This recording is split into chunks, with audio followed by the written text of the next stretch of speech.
ഇടത് വലത് മുന്നണികളുടെ നേതാക്കന്മാർ സുഗതനെ കൊടും ഭീകരനായിട്ടാണ് ചിത്രീകരിച്ചുകൊണ്ടിരിക്കുന്നത്. എന്തിനാണ് KS ശബരിനാഥനെ തുടിക്കുന്നത്? നാളെ സമയത്ത് ഇവിടുത്തെ പോലീസുകാർക്ക് നാളെ സുഗതനെ സല്യൂട്ട് ചെയ്യേണ്ട ഒരു സാഹചര്യം വന്നുകൂടാന്നുമില്ല.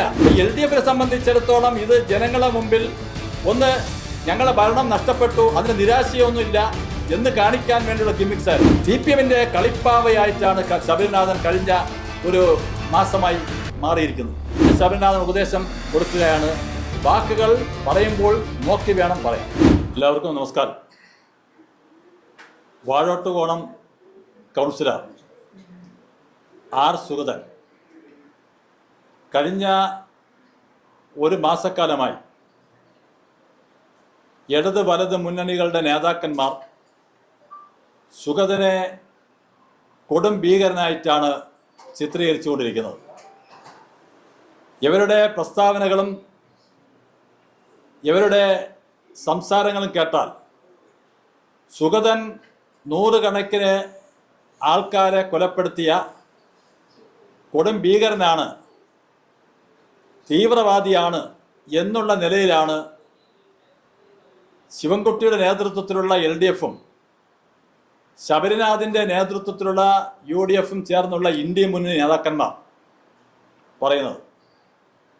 ഇന്നലെ ബഹുമാനപ്പെട്ട ഹൈക്കോടതി ഒരു ജനപ്രതിനിധി എന്ന നിലയിൽ, ജനങ്ങളാൽ തിരഞ്ഞെടുക്കപ്പെട്ട ഒരു ജനപ്രതിനിധി എന്ന നിലയിൽ സുഗതനെ സത്യപ്രതിജ്ഞ ചെയ്യാനുള്ള സൗകര്യമൊരുക്കാൻ സർക്കാരിനോട് ആവശ്യപ്പെടുകയും സുഗതൻ ജനവിധിയെ മാനിച്ചുകൊണ്ട് സത്യപ്രതിജ്ഞ ചെയ്യേണ്ടതാണ് എന്നുള്ള ബഹുമാനപ്പെട്ട ഹൈക്കോടതി വിധി വന്നതിന് ശേഷം UDF-ന്റെ നേതാവായിട്ടുള്ള KS ശബരിനാഥൻ തുടിച്ചുകൊണ്ട് നിൽക്കുന്നത് കാഴ്ചയാണ് ഇന്നലെ വിധി വന്നതിന് ശേഷം കാണാൻ തുടങ്ങിയത്.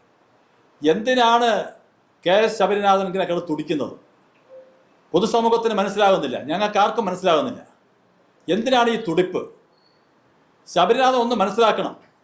ഈ വിധി വന്നതിന് ശേഷം വളരെ വ്യക്തിഹത്യ ചെയ്യുന്ന രീതിയിലാണ് ശബരിനാഥൻ ഓരോ പ്രസ്താവനകളും ഇറക്കിക്കൊണ്ടിരിക്കുന്നത്. ഇങ്ങനെ തുടിച്ച് UDF നഗരസഭയിലെ വലിയ പ്രതിപക്ഷമാണ്, ഞാനാണ് ഇതെല്ലാം നയിക്കുന്നത് എന്ന് വരുത്തി തീർക്കാനാണോ, അതോ വിവരമില്ലായ്മ കൊണ്ടാണോ എന്നുള്ളതാണ് സംശയിക്കേണ്ടിയിരിക്കുന്നത്.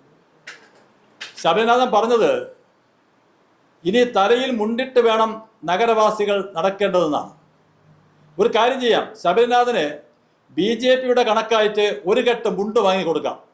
ഓരോ ദിവസവും ശബരിനാഥന് തലയിൽ മുണ്ടിട്ട് നടന്നാൽ മതി. ഇതാണ് BJP-ക്ക് പറയാനുള്ളത്. ശബരിനാഥൻ്റെ ഒരു കാര്യം പറയാം, കേരളത്തിലെ പല രാഷ്ട്രീയ നേതാക്കന്മാരും ജയിലിൽ കിടന്നും ലോക്കപ്പ് മർദ്ദനമേറ്റും കേസുകളിൽ പ്രതിയായും സമരക്കേസുകളിൽ പ്രതിയായി തന്നെയാണ് കേരളത്തിലെ പല നേതാക്കന്മാരും മന്ത്രിയായിട്ടുള്ളത്, MLA ആയിട്ടുള്ളത്. അതുകൊണ്ട് നാളെ സമയത്ത് ഇവിടുത്തെ പോലീസുകാർക്ക് നാളെ സുഗതനെ സല്യൂട്ട് ചെയ്യേണ്ട ഒരു സാഹചര്യം വന്നുകൂടാന്നുമില്ല. അങ്ങനെ വരും. ഈ സാഹചര്യം അങ്ങനെയാണെങ്കിൽ അങ്ങനെ വരും. ജനങ്ങൾ സുഗതനോടൊപ്പമാണ്. ഈ തരത്തിൽ ശബരിനാഥൻ തുടിക്കേണ്ട ഒരു കാര്യമില്ല. ശബരിനാഥൻ മുന്നറിയിപ്പ് നൽകുകയാണ്. നാളെ ശബരിനാഥൻ നഗരസഭയിൽ ശബരിനാഥൻ സുഗതൻ വരുന്ന സമയത്ത് ഒരു സഹപ്രവർത്തനായി പ്രവർത്തിക്കേണ്ടതാണ്. സുഗതനെപ്പോലുള്ള ഒരു ജനപ്രതിനിധിയെ ഒരു കാപ്പ കേസിൽ എങ്ങനെ പ്രതിയാക്കി എന്നുള്ളത് ഞാൻ നേരത്തെ വിശദീകരിച്ചു. രാഷ്ട്രീയ പ്രേരിതമായിട്ടുള്ള ഒട്ടനവധി കേസുകൾ ചേർത്ത് രാഷ്ട്രീയപരമായി കഴിഞ്ഞ സർക്കാരിൻ്റെ കാലത്തെ രാഷ്ട്രീയ പകപോക്കലാണ്. ആ പകപോക്കലിന് കൂട്ടുനിൽക്കാൻ, കുടപിടിക്കാൻ ഇന്ത്യ മുന്നണിയുടെ ഭാഗമായിട്ടുള്ള UDF സർക്കാരും ശ്രമിച്ചു.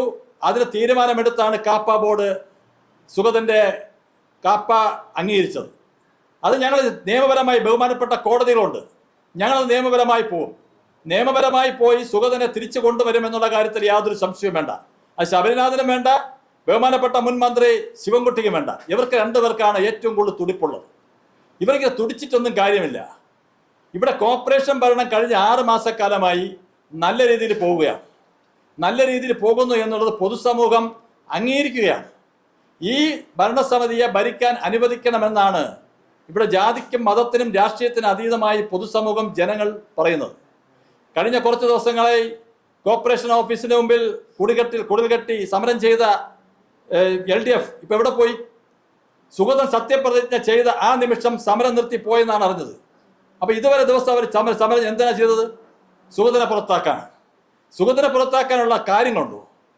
ഇപ്പൊ LDFനെ സംബന്ധിച്ചിടത്തോളം ഇത് ജനങ്ങളെ മുമ്പിൽ ഒന്ന് ഞങ്ങളെ ഭരണം നഷ്ടപ്പെട്ടു, അതിന് നിരാശയൊന്നുമില്ല എന്ന് കാണിക്കാൻ വേണ്ടിയുള്ള ഗിമിക്സ് ആയിരുന്നു. അല്ലെങ്കിൽ 45 വർഷക്കാലം ഇവർ ഭരിച്ച് മുടിച്ച ഈ നഗരസഭ രക്ഷപ്പെടുന്നതിന്റെ അസൂയയും നിരാശയുമാണ്. ഇപ്പോൾ ഗവൺമെന്റ് വേദികളിൽ പോലും തിരുവനന്തപുരം നഗരത്തിലെ CPMന്റെ MLA ഇല്ല, CPMന്റെ പ്രാതിനിധ്യമില്ല. അതിൻ്റെയൊക്കെ വളരെ നിരാശയും ദുഃഖവും കൊണ്ടാണ് ഇവരെല്ലാം ഇത് കാട്ടിക്കൂട്ടുന്നത്. പക്ഷേ ഞങ്ങൾക്കൊരു കാര്യം പറയാനുള്ളത്, കാലാകാലങ്ങളിൽ ജനവിധി അനുകൂലമായും പ്രതികൂലമായും വരും. പക്ഷെ അതിനെയൊക്കെ സഹിക്കാനും പൊറുക്കാനും ജനവിധിയെ മാനിക്കാനും ജനവിധി അനുകൂലമായി വരുമ്പോൾ അഹങ്കരിക്കാതിരിക്കാനും ജനവിധി പ്രതികൂലമാകുമ്പോൾ അതിനെ നശിപ്പിക്കാൻ ആ ജനവിധിയെ ബഹുമാനിക്കാതിരിക്കാനും കഴിയണം. അതിന് LDFന്റെ നേതാക്കന്മാരും പഠിക്കണമെന്നാണ് ഈ അവസരത്തിൽ പറയാനുള്ളത്. അതോടൊപ്പം തന്നെ ജയിലിൽ വെച്ച് സത്യപ്രതിജ്ഞ ചെയ്തു എന്ന് പറയുന്ന ഈ കാര്യം, ഇവിടെ ശബരിനാഥിന്റെ പാർട്ടിയായിട്ടുള്ള കോൺഗ്രസിന്റെ ഒരു നേതാവ് രാംകുമാർ ചൗധരി 2013 ഒരു കൊലക്കേസിൽ പ്രതിയായി അംബാനി ജയിലിൽ കഴിയുമ്പോഴാണ് കോൺഗ്രസ് ടിക്കറ്റിന് മത്സരിച്ച അദ്ദേഹം MLA ആയി കോടതിയുടെ അനുമതിയോടുകൂടി സത്യപ്രതിജ്ഞ ചെയ്ത ചരിത്രമുണ്ട്. ഇന്നലെ ശബരിനാഥൻ ചോദിച്ചതും ദീപക് ചോദിച്ചതും ഒക്കെ എന്താണ്? ഇത് ചരിത്രത്തിലാദ്യമാണ് ഇത്രയും ഒരു നീചമായിട്ടുള്ള ഒരു രീതി തിരുവനന്തപുരം നഗരസഭ അനുഭവിക്കുന്നു എന്നുള്ളതാണ്. ഇതുപോലെ നമ്മുടെ രാജ്യത്ത് പല കോൺഗ്രസിന്റെ നേതാക്കന്മാരും ജയിലിൽ വെച്ച് സത്യപ്രതിജ്ഞ ചെയ്ത ചരിത്രങ്ങളുണ്ട്. പല നേതാക്കന്മാരും ചെയ്തതുണ്ട്. ഞങ്ങൾ അതിനെയൊന്നും കോടതി വിധി ഞങ്ങൾ അത് തെറ്റാണെന്ന് പറയുന്നില്ല. കോടതി വിധി എന്താണോ അത് അംഗീകരിക്കുക, അത് ബഹുമാനിക്കുക ഒരു ഉത്തരവാദിത്തപ്പെട്ട രാഷ്ട്രീയ നേതാക്കന്മാരുടെ ഒരു കടമയാണ് എന്നുള്ളത് ഞാൻ രണ്ട് മുന്നണികളുടെ നേതാക്കന്മാരെയും ഓർമ്മിപ്പിക്കുകയാണ്.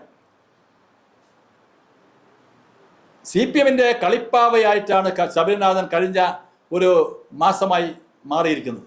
എന്താണ് അതിൻ്റെ രീതി? ഇത് കോൺഗ്രസിന്റെ മറ്റ് നേതാക്കന്മാർക്ക് ഇല്ലാത്തൊരു ആവേശം ശബരിനാഥൻ വന്നിരിക്കുന്നു.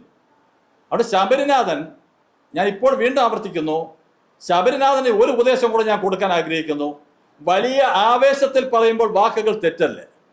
കോർപ്പറേഷൻ ഓഫീസിൽ ലാസ്റ്റ് 29 നടന്ന നഗരസഭ ഓഫീസിൽ വെച്ച് മാധ്യമങ്ങളോട് പറഞ്ഞത്, എൻ്റെ കൊക്കിന് ജീവനുണ്ടെങ്കിൽ സുഗതനെ കൗൺസിലറായി തൊടാൻ അനുവദിക്കില്ല എന്ന്. കൊക്കിന്, എൻ്റെ കൊക്കിന്. ഇനിവൻ ശബരിനാഥൻ കൊക്ക് വളർത്തുന്നുണ്ടോ എന്ന് എനിക്കറിയില്ല. സാധാരണ പറയേണ്ടത് എന്താണ്? എൻ്റെ കൊക്കിൽ ജീവൻ അവശേഷിക്കുമെങ്കിൽ, കൊക്കിൽ എന്ന് മാറ്റി പറയാൻ സുഗതനൊരു ഉപദേശവും കൂടി ഞാൻ കൊടുക്കുകയാണ്. എൻ്റെ കൊക്കെന്ന് പറയാൻ കൊക്ക് വീട്ടിൽ വളർത്തുന്നത്, ആ കൊക്കിന് ജീവനുണ്ടെങ്കിൽ സുഗതനെ കൗൺസിലറായി തൊടാൻ അനുവദിക്കില്ല എന്നാണ് പറഞ്ഞതെങ്കിൽ ഓക്കെ, ഞാൻ മാറ്റി പറയുന്നു. എൻ്റെ കൊക്കിൽ എന്ന് മാറ്റി പറയാൻ പോലും ശബരിനാഥൻ്റെ ആവേശം, അത് ശരിക്കും ശബരിനാഥൻ കാർത്തികേയൻ്റെ മകനാണ്. നമ്മളെല്ലാം ബഹുമാനിക്കുന്ന ഒരു മുൻ സ്പീക്കറുടെ മകനാണ്. ശബരിനാഥോട് വ്യക്തിപരമായ ബന്ധമുണ്ട്, നല്ല സ്നേഹമുണ്ട്. ആ സ്നേഹം നിലനിർത്തിക്കൊണ്ട് തന്നെ ശബരിനാഥൻ ഉപദേശം കൊടുക്കുകയാണ്. വാക്കുകൾ പറയുമ്പോൾ നോക്കി വേണം പറയാൻ.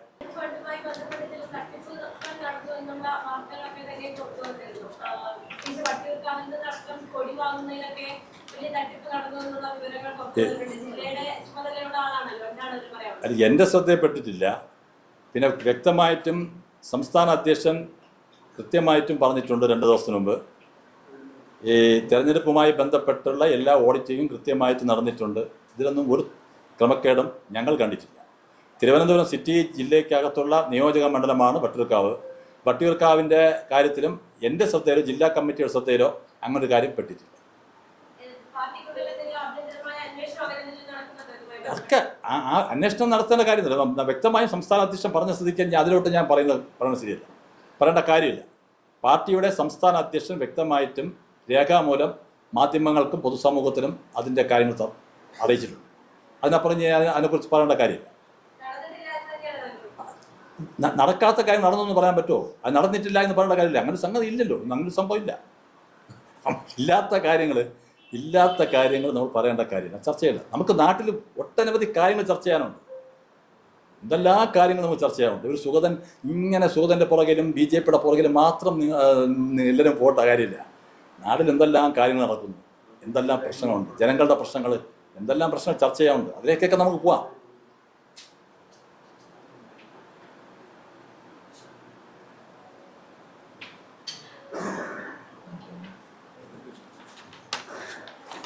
Okay, thank you.